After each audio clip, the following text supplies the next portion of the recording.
Pokemon fans, Nintendo fans, and Marvel fans, and fans of Thor. God, You're doing this now. This is your channel. I'm just kidding. Hello, yes, as my lovely girlfriend said. Look how cute her shirt is. Look at it. Hi guys, Prince Charmingder here with my lovely girlfriend. We're here to do our Let's Go See of Thor Love and Thunder. Sorry for the scuffed ass audio. I forgot my headphones, so it's gonna be probably a little echoey, a little like reverb, but we'll see how it goes. So yes, we're here to see Thor Love and Thunder, Thor 4. It's gonna be Chris Hemsworth, Natalie Portman as Thor and Thor. Well, directed by Taika Waititi, and I'm very excited for it because this is a momentous occasion. You know why? Why? It is because Thor is the first superhero in the MCU to have 4 movies. Ah, look at that. Yeah, I thought it would have been like Cap or Iron Man, but Taika Waititi really turned Thor around and made him popular and funny and loved again. And I know a lot of people are like, they make him too funny or he's too much of a joke now. Kind of like he's been Draxified, because that's what happened to Drax. Like he's like, oh, he's pretty funny, and then it's like that's all he is now. But yes, I'm looking forward to it. I can't wait to see Christian Bale as Gore. Is it Gore? I think so. I think, yeah, Gore. I think it's Gore the God Butcher or God Slayer. I think it's Butcher. I think it's Butcher. I can't remember. But I think you're right. It is Butcher. So yeah, it's gonna be interesting. I don't know exactly what th're gonna do. We're gonna see Guardians of the Galaxy in this also, because that's where Thor left off in Endgame. So I don't know. I'm really excited. I'm not gonna lie. I've been a little disappointed with the MCU lately. It's been fun, but when I look at it as a big picture,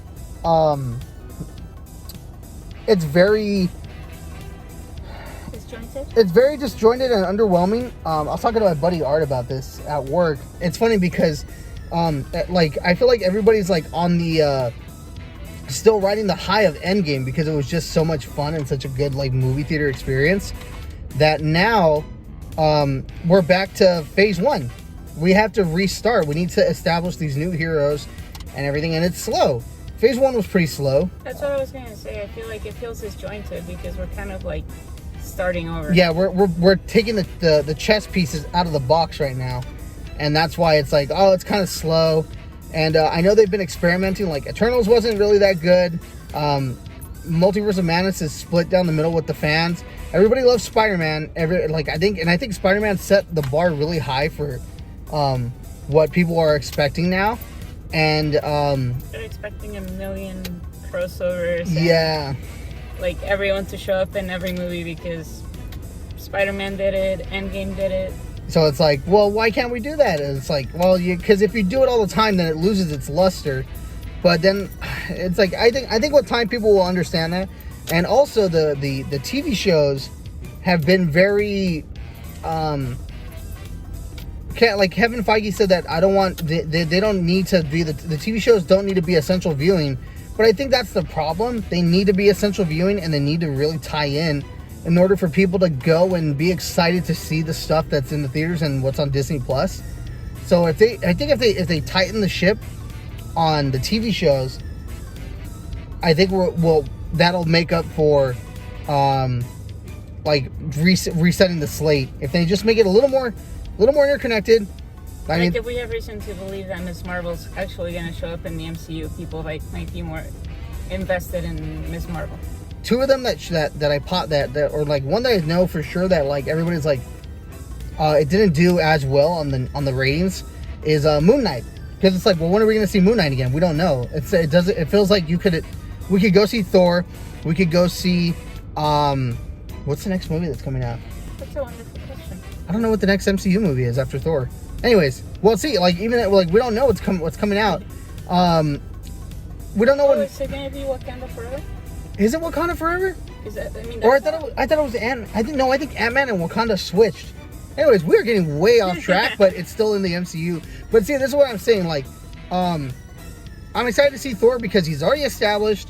We know the characters we're slipping back into right after Endgame. It's a continuation. is like, because the story's progressing right now. It doesn't feel like the story's progressing at all. The only movies that have really progressed the story is Spider-Man. No, not even Spider-Man. Yeah, he gave himself a reboot with that. Thor and Multiverse of Madness. But when it's stuff that's like new, and especially with like Loki, how they messed up the timelines and everything. Right, I think it's the Marvels, according to this picture. No, I don't know, because I know one of them got flipped. We'll look. Oh well, anyways. We'll look into it. I'm very curious now, because it seems like we don't know what's next, and we don't have any new trailers for anything. But regardless, are you excited for Thor, sweetie?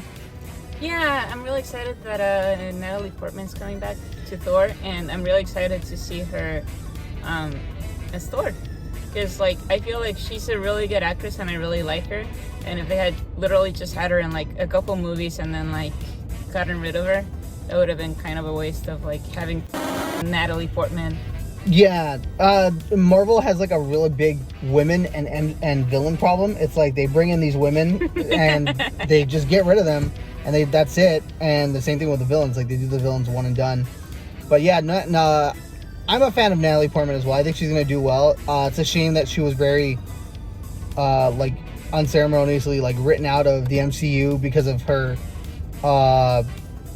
displeasure with Thor the Dark World. You know, that was supposed to be Patty Jenkins' first movie, and they fired her. I didn't know that. Oh, is that why Natalie Portman? Yeah, that's why she was pretty mad, because it's like, oh, the first woman director, and then they get rid of her. They could have had a good movie. Yeah, because Thor 2 is butt trash. I haven't seen it. Wonder Woman was awesome. But Wonder Woman 2 was butt trash too. That's fake. Yeah, so I don't know. Maybe she can only start stuff. But anyways, yeah, I'm excited too. It's gonna be great. I can't wait to see the dynamic of her as a superhero. We need more female superheroes. And I don't know. It looks like a lot of fun. So yeah, let's go see Thor Love and Thunder, and we're gonna see if we can get ourselves a popcorn tin that's like shaped like Mjolnir. How do they bring Mjolnir back? That's what I want to know too. I'm so excited. Like, there's so many different things. Like, what are they gonna do? But yeah, let's go see Thor Love and Thunder, and then we'll come back with our thoughts on how good or maybe bad it was. We'll see. I have the power. You can't see it, it's electric. Boogie woogie woogie. You gotta feel it, it's electric. Boogie woogie woogie. Ooh, it's shaking, it's electric. Boogie woogie woogie. Chicken and Mr. Matter, she's a puppet like a chicken, chicken, chicka, chicka, she so got the boogie. Now you can't hold. Hello, everyone. So we're back. What about? It's like 24 hours later. Yeah, it's like 24 hours later. We are back from seeing Thor: Love and Thunder. This is going to be our post-movie thoughts and maybe some spoiler talk. We'll see. But overall, what did you think of the movie? I really liked it. I thought it was really fun. I thought it was funny. And yeah, I really like that they brought back Natalie Portman, like I said. I thought Christian Bale as Gore was absolutely terrifying. Yeah, he was like, really good. He was creepy. And yeah, I really liked it. It was fun. Where do you think it ranks, or like, is it on the better side of Phase 4, lower end? Where would you place it? Phase 4. I would put it on the better side of Phase 4. On the better side. I would say it's probably aside from Spider-Man, I would say it's the best movie in Phase 4. Yeah, I would say Spider-Man is like I don't think anything's beaten Spider-Man so far. I would say that too. Thor Love and Thunder is on the higher end. I liked it a lot. It was funny. What else? Chris Hemsworth, always doing great as Thor. He's freaking hilarious. Yeah. I mean, I can't picture anyone else's Thor, so if they do variants, it would be very hard for them to find another person to play Thor.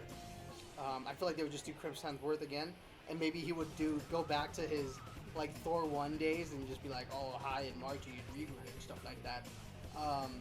Because I mean, he's too good. Yeah, he's Thor. Natalie Portman was good. Also, I liked her. Wish she had a little more to do. I mean, I think it was good, but for certain reasons, I think it could have been better. We'll get into that with spoilers. Yeah. And oh yeah, as you'll see, we're outside. We're recording outside because summers in SoCal suck, and it feels actually really nice today. So we figured let's do a little change of pace. Yes, but Natalie Portman, like you said, Gore was really cool. Loved his look and his whole his motives, and just I don't know, he was very intimidating. He had a presence in the film, and he felt like an actual threat. Mm-hmm. I also like that he's essentially Kratos, or I think Kratos is like probably modeled after Gore, or like there's got to be some inspiration there. Yeah. They're both white.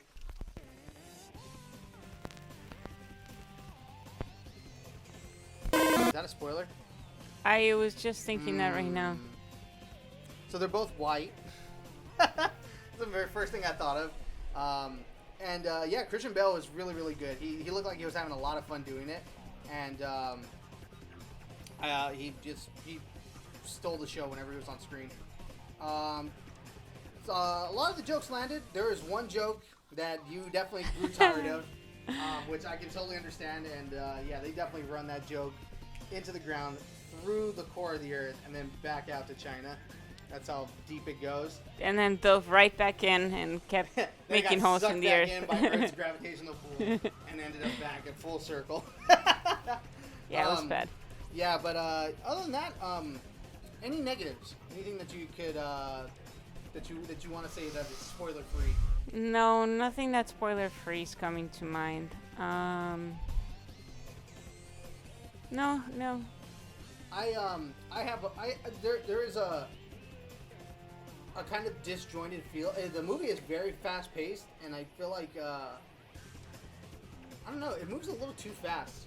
You thought so? I thought so. It felt a little janky sometimes, like in the third act.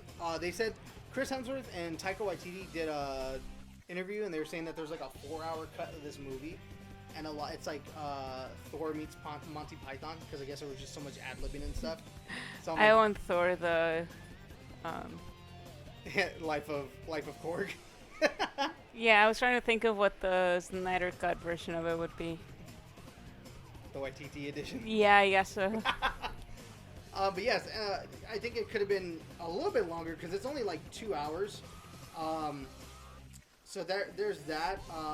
Some of the story was kind of glossed over, like with I felt like there could have been a little more in-depth stuff, especially with 2 characters in particular. I would say I wanted to see more of Valkyrie. I felt like she was just there, and she was like... She was surprisingly more of a comedic relief in this movie, yeah, and it was weird and off-putting for her character. More comedic relief, and it's like... I don't know, that I feel like she could have been taken a little more seriously, especially now that she's in charge of New Asgard. Yeah. And because like we already had Korg and Thor alone are huge comedic relief, so I think they could have done Valkyrie a little better. Yeah, that makes sense. Natalie Portman too. I know I said that earlier. I think she could have been done maybe just a little bit better. And we'll get, like I said, we'll get into that with spoilers. And I think that's really it for like spoilers or like spoiler-free stuff. Overall, I really enjoyed it. There's 2 post-credit scenes, so stick around for those. And what would you give it out of 10? I give it a solid. You're not gonna believe it. 9 out of 10. 9 out of 10. Does your scale go from 8 to 10? I'm just kidding. I love you. I'm like, whenever you say you're not gonna believe this, I'm like, can't be below 8. I love you. I love you too. Oh, And no, I've given some things lower ratings. I just can't remember right now. That's true. We haven't been seeing bad movies recently in theaters. No. But also, Guardians of the Galaxy are in this movie. A very small amount, but it was nice to see them again. I thought about it right now because I saw your shirt. Chris Pratt, he like was just I think he stole the show. I mean, he has the most lines in it too. But it He's was, really the only one that has any significant dialogue. yeah, you know what? And in the beginning part, the opening part with them is very loud, and I couldn't hear Rocket or Nebula. Does Mantis have any lines? I think she has like one line, right? Yeah. And it's like nonsensical. Oh yeah, you're right. Yeah, so that could have been a little bit better, but they're just like icing on the cake, kind of like the cameos in Multiverse of Madness. Yeah, I think it's like the bar's been set so damn high with Spider-Man. Like I said in the pre-movie talk, this is what like Spider-Man's not the rule; it's the exception. I think now for Phase 4. But yeah, they were fun to see, and I think Chris Pratt, he carried it. I liked his kind of like hinted at dynamic with Thor, because at the end of Endgame they're very like fight. Kiss, kiss, kiss. Well, now we got Yeah, we had the fight. Now we got the kiss. kind of. Yeah. So yeah, they were fun. I would say I'd give Thor a good an 8 out of 10. That's high for you. Yeah, no, it was really fun. Definitely a high point for Phase 4 in terms of movies. But yeah, give it an 8 out of 10. 9 out of 10, I think those are really good scores. So you want to do some spoilers? Spoiler alert! Spoiler alert! Spoiler alert! Spoiler alert! Yeah, so alright guys, that was your spoiler alert warning. We're going to go ahead and talk about it. 3, 2, 1. Why did they kill Natalie Portman off? I don't like it. It was very, very sad. It's funny because I know when I saw people talking about the movie and stuff, they're like, they haven't mentioned anything about Jane having cancer, so maybe they're not going to do the cancer story. And I was very excited to see what they could do, and then they still did the cancer story anyways. Yeah. I think if we knew that they were doing the cancer story, we'd be like, oh, she's gonna die. Kill off Natalie Portman. Very sad, no fun. No fun alone. I feel like she was just Thor. I was saying that it felt like she didn't really get a chance to come into the role of the mighty Thor. Yeah. Like, it felt like she basically got these superpowers and she kind of knocked some stuff around with them, and she got to play with them, but it didn't seem like she got a chance to come into her superhero self to really become the mighty Thor. It felt like she just kind of gave herself a superhero name, but she didn't really get a chance to embody what that meant for her. Yeah, it was kind of like at the end when the kids got imbued with Thor's power. So it's like, it kind of felt like, remember when you got toys from a movie back in the day and it was just Batman, and then you get Batman with all these weird different colors and stuff like that, and it's just different powers just to have stuff to sell. Yeah. I feel like that's what they did. It's well, we gotta have another Thor. It's Malibu Stacy with a hat. Yeah, so I feel like there's a huge missed opportunity, and then she's dead. And it's Natalie Portman. I was so excited. If at the beginning of the video it was yay, I'm glad that they brought back Natalie Portman, because she's such a good actress and I love her and she should be in the MCU a little longer, and And they just dead, spoiled it all. Maybe they do bring her back, we did see her in Valhalla with Heimdall. Maybe there's something new. What did you think about Thor going from dad bod to god bod to dad bod again? Well, he didn't go to dad bod, he just went dad mode. Home dad. I don't know, it was kind of weird. It seemed very, I don't know. Forced. Yeah, they yeah, I don't know, it didn't feel right, and it was a cute scene. It was silly. It was funny when with him and his adopted daughter. Yeah, but the way that they made it happen didn't seem right, and I feel like, I don't know. I can't imagine she would be all that happy to have Thor adopt her when he literally killed her father. Yeah. Do you think they discussed that or anything like that? Or when no, remember in the movie, Gore was like, he's gonna take care of you. Like, Yeah, like so, like, Gore can be like, he's gonna take care of you, but I can't imagine a little girl's gonna be like, you're my new daddy because you killed my Well, old daddy. She called him Uncle Thor. Remember at the end? I know, but you know what I mean. Yeah. But I mean, I kind of like it because this is entirely new. Like this has never happened before. This girl is an entirely brand new MCU addition.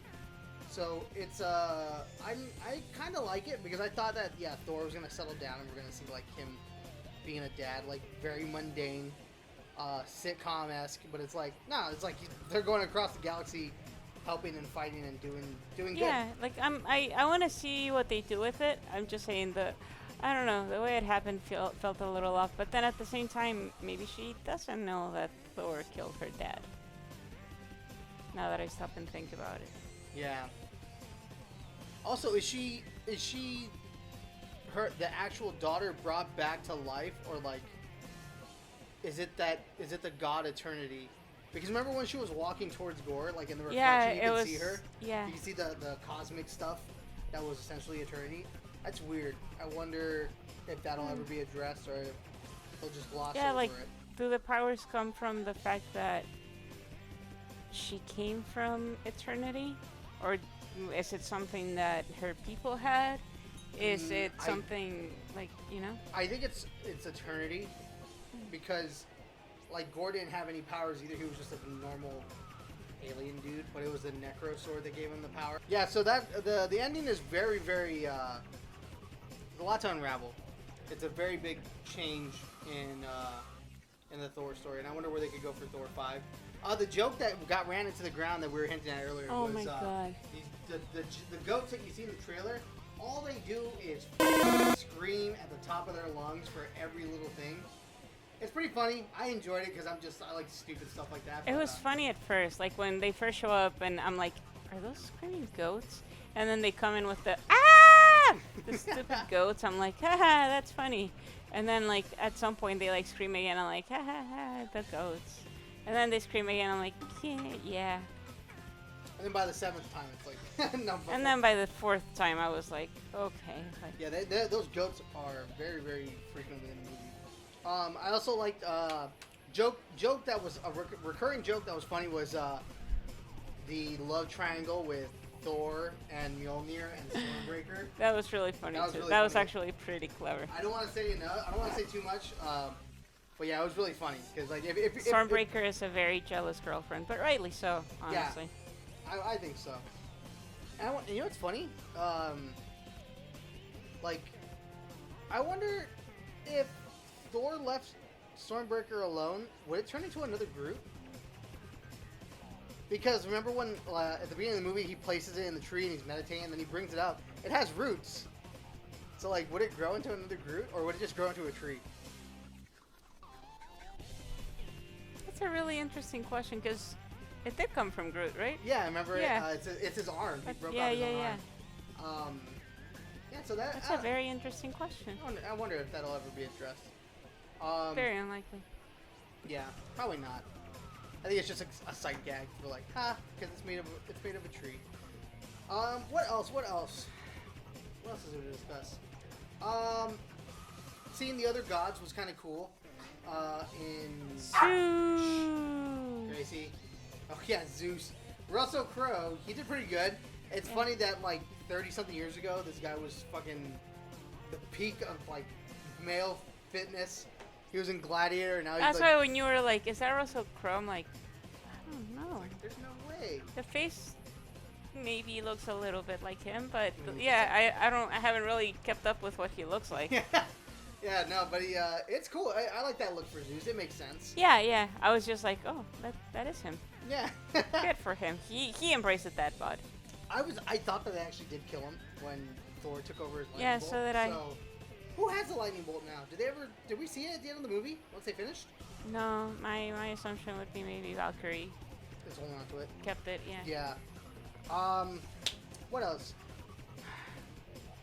We see Hercules. In a post-credit scene. Yeah, and Hercules. He looks really bad. The CGI on Hercules looks absolutely awful, but I'm kind of excited to see them like do something with Hercules in the MCU. I thought, I was like, who's he talking to? I thought it was, and then I'm like, well, of course he's talking to Hercules. It's like, why? Who else would he be talking to? So yeah, I can't wait to see that. To see a demigod going against another demigod. So that's cool. The final battle in the black and white world, that was really cool. Just like the color and the whole like look of it. So, That was pretty cool. The third act is a huge highlight. Christian Bale's gore was good. Although the battle with Mighty Thor and Thor like teaming up to fight Gore, it gave me like heavy Cap and Thor versus Thanos vibes. Oh yeah, huh? Yeah, like just the same moves, the same style, the same like bouncing off each other type of thing. Which is funny because like, you ever think about that? Like, I was thinking like, how does Jane know how to fight like appropriately? Does like when you get imbued with the power of Thor, like, do you also get like the memories or is it like a hive mind? Because like she was fighting pretty well and accurately, like she knew how to hold her own, more or less. Like, yeah, I get it. She's like super powered and she's like has the power of a god. But I would say that's what it is. I mean, is it just like intrinsic? Yeah, I feel like she becomes Thor. Like she doesn't just like get superpowers. She becomes like a Nordic god. Yes. Yeah. You're so cute. Yeah, no, that makes sense. Yeah, what it makes it's not like she's Iron Man putting on the suit. Yeah, no, she's basically becoming an entirely new being. Like they even show her like she goes from like right. frail, short-haired to like buff, blonde, Not tan, not sickly. Yeah, Oh, weirdly tan. Really tan. Her skin is like perfect again. Yeah, her makeup's done. Yeah. She's like fucking lipstick and everything. That's really funny. She's fucking ripped. Oh, that's funny. Yeah, that is weird. That does make sense though. Yeah, I think that's like anything. All I can think about in the spoilers. Anything else you want to add? No, I enjoyed it. Yeah. I think it's disappointing that we probably won't get to see any more of Natalie Portman in the MCU. And that they just... Yeah, they didn't give Mighty Thor the chance the character deserves. Like, I would have at least given her another movie before cutting her off completely, but I really liked it anyways. Do you think it's better than Ragnarok?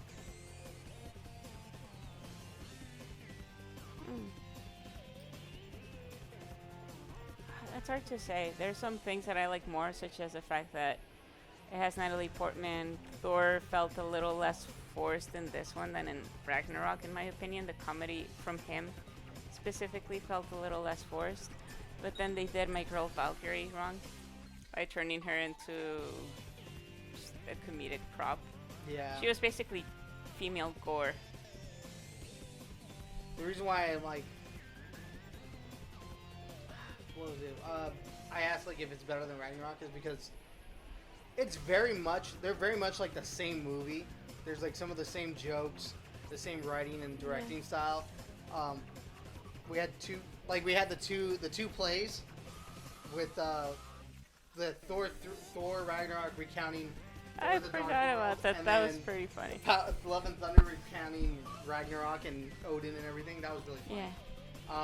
Yeah. Yeah, I like it a lot. It's good. I can't wait for it to come on Disney Plus again to go see it. And hopefully they do bring back Natalie Portman, but we'll see. But that's our Let's Go See Thor Love and Thunder. Yeah. Did you guys watch it? Are you gonna go see it? You definitely should. It's pretty fun. You'll have a good time. Thank you. Make sure to like, leave a comment down below, subscribe so you can be alerted when we have new videos going up, and ring the bell so you're notified exactly when those go up. And until then, our next Let's Go See will probably be You don't have any movies on the schedule. maybe Nope. Oh yeah. Yeah, that movie looks cool. And then definitely Black Adam. That's all I can think of at the moment. But yeah, we'll see you then. Stick around, check out the other videos on this channel right now, and I'll see you all next time. Bye.